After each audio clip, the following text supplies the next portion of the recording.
নেতাজির পদধূলি পড়েছিল শ্রী চৈতন্যের লীলাভূমি নবদ্বীপের এই আশ্রমে। নেতাজি সুভাষচন্দ্র বসুর স্মৃতি আজও তরতাজা নবদ্বীপের রাধারমণ সেবাশ্রম আশ্রমে। নেতাজি সুভাষচন্দ্র বসুর স্মৃতি দেশের বিভিন্ন প্রান্তে ছড়িয়ে আছে, তেমনি তার স্মৃতি ছড়িয়ে আছে নদিয়ার চৈতন্যভূমি নবদ্বীপ শহরেও। নবদ্বীপ শহরের একাধিক জায়গায় রয়েছে তার বহু স্মৃতি। তেমনি একটি মন্দির নবদ্বীপ শহরের বড়ালঘাট এলাকার রাধারমণ সেবাশ্রম। জানা যায়, শুরু থেকেই নবদ্বীপ শহরের এই আশ্রমটি মানব সেবায় ব্রতী ছিল। তৎকালীন সময়ে একটি হাসপাতালও তৈরি করেছিল আশ্রম কর্তৃপক্ষ। কথিত আছে সেই সময়ের এটি একমাত্র হাসপাতাল ছিল নবদ্বীপ শহরে। মোটের ওপর ঈশ্বরের আরাধনার পাশাপাশি জীবন্ত মানুষ তথা জনসেবাই ছিল এই আশ্রমের প্রধান ব্রত। আর এই আশ্রমের সেবামূলক কাজের কথা নেতাজি সুভাষচন্দ্র বসুর কানে যায় এবং তিনি নবদ্বীপ শহরে যখন আসেন, বড়ালঘাট রাধারমণ সেবাশ্রম আশ্রমের তৎকালীন কার্যকর্তাদের সঙ্গে কথাও বলেন এবং তাদের সেই সেবামূলক কাজের প্রশংসাও করেন ও নিজ হাতে সেবামূলক কাজ সহ নবদ্বীপ সম্পর্কেও লিখে যান কয়েকটি লাইন।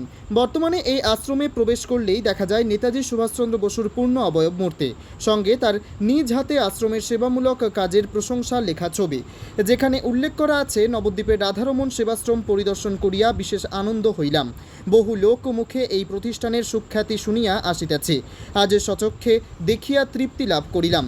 যাহারা এই প্রতিষ্ঠানের পৃষ্ঠপোষক তাহারা ধন্য। ভগবানের নিকট এই পূর্ণ প্রতিষ্ঠানটির উত্তরোত্তর উন্নতি কামনা করি। আশ্রমের তরফে জানা যায়, 23 জানুয়ারি দিনটি সম্মানের সঙ্গে আজও পালিত হয়। এই মন্দিরে পালিত হয় দেশের স্বাধীনতা দিবসও।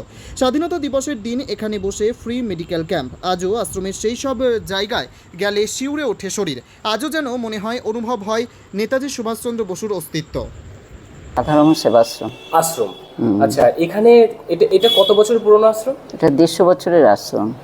আচ্ছা, তো যখন আশ্রম শুরু হয়েছিল তখন কি কি এখানে সেবামূলক কাজ এখানে হতো? তখন ছিল আমার শোনা কথা, তখন এখানে জনহিত কাজের জন্য সেবা প্রতিষ্ঠানটা গড়েছিল।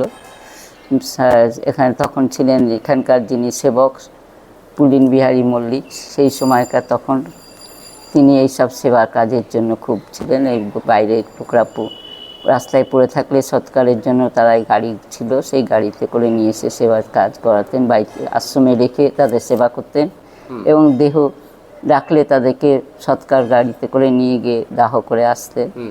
এগুলো সবই আমার জানা। এই আশ্রমে কি চিকিৎসাও হতো? হ্যাঁ, এখানে আশ্রমে তখন থেকেই চিকিৎসা, তখন থেকে হোমিওপ্যাথি চিকিৎসাটা ছিলেন। তারপরে তখন ছিলেন যিনি অচ্যুতানন্দ দাস বাবাজি মহারাজ, বলছি ডক্টর অতুল চন্দ্র সাহা, ওনার তখনকার ছিল। আর পরে নাম হয়েছে ভেগাশ্রয় হয়েছে, তো তার জন্য ডক্টর অচ্যুতানন্দ দাস বাবাজি হয়েছে। তিনি তখন এই সেবাটা দেখতেন, এই সেবাটাকে। আচ্ছা, এখনো কি এখানে চিকিৎসা হয়? হ্যাঁ, এখনো চিকিৎসা হয়।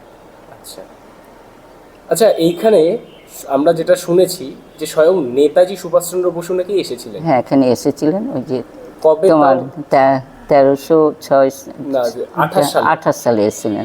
13 তারিখ জুন। হ্যাঁ, জুনে। আচ্ছা, তিনি কি কারণে এখানে এসেছিলেন জানেন? এখানে এসেছিলেন, আমি একটু শুনেছি যে উনি নাকি তখন নবদ্বীপে পরিদর্শন করতে এসেছিলেন, অনেক জায়গায় গেছিলেন। সে আমাদের রাধারমণ সেবাশ্রমে এসেছিলেন, তখন এই সেবা কার্য দেখে ওনার খুব ভালো লেগেছিল, তখন এই কথাটা উনি ভিজিটের বুকে লিখে গেছিলেন। আচ্ছা, সেই লেখাটা কি আপনাদের? হ্যাঁ, ওই যে ওখানে নেতাজি সুভাষচন্দ্রের ওখানে যে লেখা আছে ছোট্ট হাতের লেখাটা, স্ট্যাচুটার পাশে সেইটা লেখাটা। আচ্ছা, আজ কি মানে যারা নবদ্বীপে ঘুরতে আসে তারা কি কেউ জানে এই ব্যাপারে, বা তারা কেউ আসে? হ্যাঁ, আসে, অনেকেই আসে। আচ্ছা, আপনার নাম? আমার নাম প্রীতি দাস। হ্যাঁ, প্রীতি দাস। আচ্ছা, আপনি এই আশ্রমে? আমি আশ্রমে এখানে আমাদের রামদাস আই রিলিফ সোসাইটির একটা হসপিটাল করা ছিল, সেই হসপিটালে আমি ছিলাম, নার্স ছিলাম।